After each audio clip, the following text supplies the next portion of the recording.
नमस्कार विद्यार्थी मित्रांनो, या सेशनमध्ये आपण MPSC IIT प्राचार्य उपप्राचार्य परीक्षा 18 फेब्रुवारी 2026 ला जी झाली, म्हणजे त्या अनुषंगानं थोडीशी आपण शॉर्टकटमध्ये डिस्कस करणार आहोत. आता बघा की नुकतीच आयोगानं त्याच्या जे काही ऑफिशियल वेबसाईट आहे त्याच्यावर जे काही पहिली आन्सर की टाकली, तर त्याच्यानंतरच्या बऱ्याच विद्यार्थ्यांच्या काही प्रतिक्रिया आल्या. काही आमचे मित्र आहेत त्यांच्याकडून पण आला, आमचा एवढा स्कोर आला, तेवढा स्कोर आला, कोणाचा कमी आला, कोणाचा जास्त आला. कोणी म्हणते कन्फ्युजन झालं, कोणी म्हणते की म्हणजे अभ्यास नव्हता. अशा बऱ्याच फॅक्टर आहेत. तर आता बघा की आपण लिहिले की पहिली की आली. ही पहिली की आल्यानंतरच्या जे आमचे मित्र आहेत किंवा बरेच जे फॅकल्टी मेंबर आहेत वेगवेगळ्या इंजिनिअरिंग कॉलेजचे, तर त्यांच्या या प्रतिक्रिया आहेत. आता बघा, तर कट ऑफ किती येऊ शकतो? ज्यांचा स्कोर कमी आहे त्यांचं काय? आता बघा कट ऑफ जो आहे, तर आता कट ऑफचा एक्झॅक्ट आकडा या जगात कोणाला सांगता येत नसते, म्हणजे त्याच्यामुळे नेमका कट ऑफ किती लागेल हे. परंतु असं वाटते की जे 110च्या खाली आहे, तर त्यांचा फार थोडंसं अवघड आहे. कारण की काय झालं की पेपर सोपा होता फार. म्हणजे बरेच वन लाईनर प्रश्न होते, स्ट्रेट फॉरवर्ड होते. त्याच्यामुळे जे 100 म्हणजे 100 म्हणू किंवा आपण 110 यांच्या जर खाली ज्यांचा स्कोर आहे, तर थोडंसं त्यांचं अवघड वाटते. आता म्हणजे ज्यांचा स्कोर कमी आहे, तर त्यांनी म्हणजे फार असं डिस्करेज व्हायचं कारण नाही. म्हणजे बाबा आपण फार काही गुन्हा केला किंवा काहीतरी कमीपणा असं वाटण्याचं कुठलंही कारण नाही. बऱ्याच स्कोर कमी येण्याला बऱ्याच गोष्टी असतात. एक तर सिलेबस म्हणजे व्यवस्थित आपलं एनालिसिस झालेलं नसते, मटेरियल नसते, कोणाला वेळ नसतो, बरेच जण जॉब करत असतात किंवा कोणाला वेळ मिळत नाही किंवा कोणाचा जे काही फक्त 8-10 दिवसाचाच अभ्यास होता. तर या गोष्टी बऱ्याच फॅक्टर करत असतात. म्हणजे जॉब कर याच्यामधले कसं आहे की बरेच विद्यार्थी जॉब करणार आहेत. त्यामुळे बऱ्याच जणांना वेळ नसतो अभ्यास करायला किंवा म्हणजे स्वतःच्या नोट्स करायला, त्या सिलेबसचं एनालिसिस करायला, ह्या गोष्टी करता येत नाहीत. म्हणजे त्यांचा असं काही म्हणजे डिस्करेज होण्याचं, ज्यांना फार कमी स्कोर आला 100च्या खाली वगैरे, तर त्यांनी असं फारसं डिस्करेज किंवा फार निगेटिव्ह होण्याचं किंवा कुठेही खचून जाण्याचं कारण नाही. आता बघा की पुढील दिशा काय मग? आता मी पहिलेही सांगितलं की असा एक्झॅक्ट कट ऑफ कोणाला सांगता येत नाही. परंतु एकंदरीत जे काही पेपर पाहता, तर असं वाटतं की 130च्या वरचा स्कोर म्हणजे चांगला समजता येईल. म्हणजे ज्या लेव्हलचा जो काही पेपर होता, म्हणजे लेव्हल ऑफ डिफिकल्टी म्हणलं तर आपण ईझी या कॅटेगरीत जातो. कारण की त्याच्यामध्ये कसं झालं की वन लाईनर प्रश्न खूप होते. म्हणजे स्ट्रेट फॉरवर्ड होते.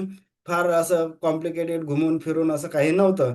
जर मल्टिपल लाईन म्हणजे क्वेशन पेपर असता, तर काय झालं असतं की बरेच टाईमचं एक मॅनेजमेंट बिघडलं असतं आणि बऱ्याच मुलांनी मग किंवा विद्यार्थ्यांनी फार चुका केल्या असत्या. परंतु ते काय झालं की याच्यामध्ये मल्टिपल लाईन क्वेश्चन न आल्यामुळे थोडंसं असं वाटतं की कट ऑफ जास्त जाऊ शकतो. म्हणजे एकंदरीत पाहता की म्हणजे आता कट ऑफ किती लागेल, काय लागेल हे काय मी काही कोणता तज्ञ नाही. परंतु एकंदरीत असं वाटतं की 130च्या पुढचे विद्यार्थ्यांचा चांगला स्कोर म्हणायला काही हरकत नाही. परंतु फारच 100च्या खाली आहेत वगैरे ते कमी स्कोर, म्हणजे निश्चितपणे आपल्याला सांगता येईल की बाबा 100च्या खाली आहे म्हणजे ते फार कमी स्कोर आहे. म्हणजे जे काही पेपरची आता एक चांगला, वाईट हे काही म्हणजे मी काही फार मोठा तज्ञ नाही किंवा मला फार समजते अशातलाही भाग नाही. परंतु एक तुम्ही सगळे लोकं आपण म्हणजे बरेच याच्यामध्ये एक्झाम देणारे इंजिनिअरिंगचे प्राध्यापक आहेत, पॉलिटेक्निकचे प्राध्यापक आहेत, काही ITला शिकवतात, काही जॉब करतात. म्हणजे एक सगळ्यांना लेव्हल ऑफ डिफिकल्टी अंदाज येते ना, त्याच्यामुळे मला असं वेगळं काही सांगायची गरज नाही, की बाबा 100च्या खाली स्कोर हा फार कमी वाटते. म्हणजे ज्या पद्धतीनं जो काही पेपर होता, म्हणजे हे असं काही म्हणजे ज्या पद्धतीचा हा पेपर होता त्याची लेव्हल ऑफ डिफिकल्टी फार सोपी होती. मी पहिलेही सांगितलं त्याच्यामुळे 100च्या खालचा स्कोर हा कमी वाटतो इथं. म्हणजे असं काही मी काही तज्ञ नाही सांगणार आहे. ते पहिलेच सांगतो, की पण कमी वाटतो तो 100च्या खालचा स्कोर. तर आता बघा, की पुढील दिशा कशी असावी? ज्या विद्यार्थ्याचा स्कोर कमी आला त्यांनी कुठेही डिस्करेज न होता, आता जे काही 2025ला नवीन ॲड आहे आलेली होती, त्याची आणखीन एक्झाम व्हायची आहे. तर ते ग्रुप बी ITच्या प्राचार्य, उपप्राचार्याची जी काही ॲड आलेली आहे, मला वाटतं ती 132 जागाची अशी काहीतरी ॲड आहे. तर त्या आता जे काही ज्यांचा स्कोर कमी आला बाबा फारच किंवा त्याचं प्लॅनिंग बिघडलं होतं, की अभ्यासाला वेळ मिळाला नाही, मटेरियल नव्हतं, हँड रिटन नोट्स नव्हत्या किंवा काही लेक्चर्स YouTubeवर वगैरे अवेलेबल नव्हते किंवा कोणाचे क्लासेस अवेलेबल नसतील किंवा मार्केटमध्ये ॲज इट इज बुक नसेल.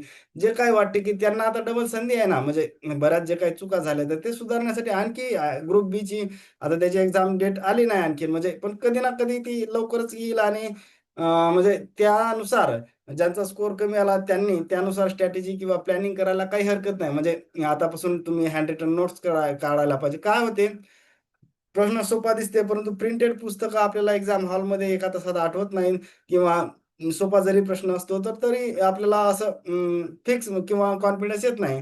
त्याच्यामुळे जे काही आपले 20 युनिट म्हणा किंवा 20 सब्जेक्ट दिले, तर त्याचं तुम्हाला हँड रिटन स्वतःच्या नोट्स किंवा व्यवस्थित मटेरियल जोपर्यंत राहत नाही आणि तोपर्यंत तुम्हाला त्याच्यावर कॉन्फिडन्स येणार नाही. तर त्याच्यामुळे आता वेळ आहे. जे काय ज्यांचा स्कोर फार कमी आला आणि ज्यांचा स्कोर चांगला आहे, तर ते तर इंटरव्ह्यूला ऑब्व्हियसली पात्र होतील. परंतु ज्यांचा फार कमी स्कोर आहे, तर त्यांनी असंही कुठेही न खचता, कुठेही कमीपणा न वाटता, तर नवीन जे काही ग्रुप बीची आहे त्याच्या परीक्षेची तयारी करायला हरकत नाही. त्याच्यासाठी हँड रिटन नोट्स, काही मटेरियल असेल किंवा काही असेल. आता माझे बी बरेच या आय-टी प्राचार्यावर बरेच YouTubeवर लेक्चर आहेत. असं मी म्हणत नाही की तुम्ही बघा वगैरे, पण बनवलेले आहेत. त्याच्यात भरपूर क्वेश्चन मी पेपर पाहिले, तर त्याच्यामध्ये भरपूर क्वेश्चन आले. जसं मी इंडस्ट्री 5.0 वगैरे 1.0 याच्यावर सुद्धा व्हिडिओ बनवला, पी-डी-एसवर बनवला. नंतर याच्यावर सुद्धा माझे व्हिडिओ आहेत. म्हणजे आर-टी-आय ॲक्ट असेल, महाराष्ट्र सेवा अधिनियम आहे. नंतर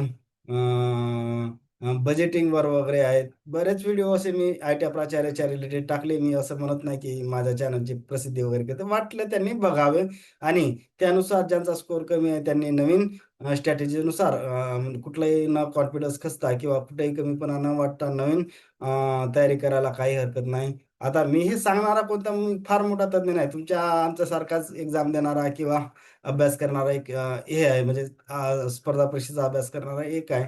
तर असं मी कुठलाही मोठा तज्ञ नाही तुम्हाला सल्ला देणारा.